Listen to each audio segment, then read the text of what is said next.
Alam ko po na marami kayong naririnig tungkol sa akin. At gusto ko pong sa akin yung mismo marinig ang katotohanan. Na totoo po, isa akong clone. Alam ko po na napanood ninyo ang video ni Dr. Lucas Orozco na sinasabi niyang may sakit ako at gagamutin niya ako. Sinungaling siya. Hindi si Lucas ang lumikha sa akin. Kinuha niya ako para pag-aralan at pag-eksperimentohan. Buti na lang talaga in-alert ako ng friend ko about it. Siya po si Doktora Hera Meneses, isang scientist, at naging katuwang ng taong lumikha sa akin, si Dr. Christian Sebastian, na dating may-ari ng TechGene Pharmaceuticals. Nilikha niya ako gamit ang DNA ng kanyang yumaong anak na si Bianca Sebastian. Hope, anak. Kamukhang-kamukha niya si Bianca. Pati kilos niya. Pati yung tinig niya. At nang ginawa niya ito, hindi ito alam ng kanyang asawa na si Diane Sebastian. Papa, kasi mabuti din po siya ni Bianca. Kaya po nakikiusap ako sa inyo, huwag niyo nang guluhin si Ma'am Diane at ang kanyang pamilya. Sasagutin ko po lahat ng katanungan niyo. Huwag niyo lang siyang idamay dito. Ano bang ginawa ko? Bakit ko tinalikuran yung batang yan? May mga iba pang clone na kagaya ko.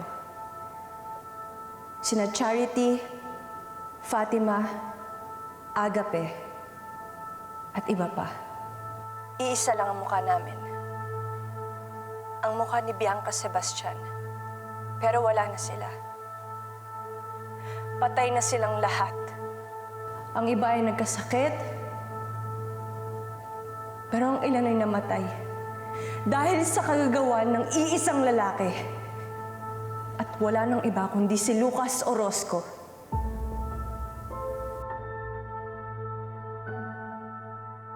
Masamang tao siya. Kung may dapat po kayong katakutan, hindi ako yon. Hindi po isang clone. Yung mamamatay tao na si Lucas Orozco. Ang pagkamatay ng mga kapwa kong clone na sina Fatima, Agape, at Charity ay naging patunay na tao rin po kami. Gusto lang din namin mabuhay. Naghahanap lang din kami ng kasiyahan, kalayaan, at pagmamahal tulad ninyong lahat. At dahil kakaiba kami, wala kaming boses. Wala kaming kakayahan na ipagtanggol ang aming mga sarili. Kaya nyo kami kinukutya, inaapi, at tinatapakan.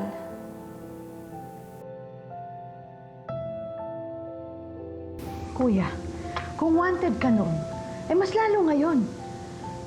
Mukhang walang balak tong hope na to na tumigil hanggang hindi ka napapakulong Buisit nga eh. Ba't kasi nandito tayo? Dapat nandyan tayo Gusto ko lang talaga masabunutan ng buwisit na yan. Kung sa bunot lang ako nang gagawa, talagang kakalbuhin ko yung homewrecker na yan. Hindi pwede, okay? Hindi pwede gawin yun. Hindi natin siya pwede saktan sa harap ng maraming tao.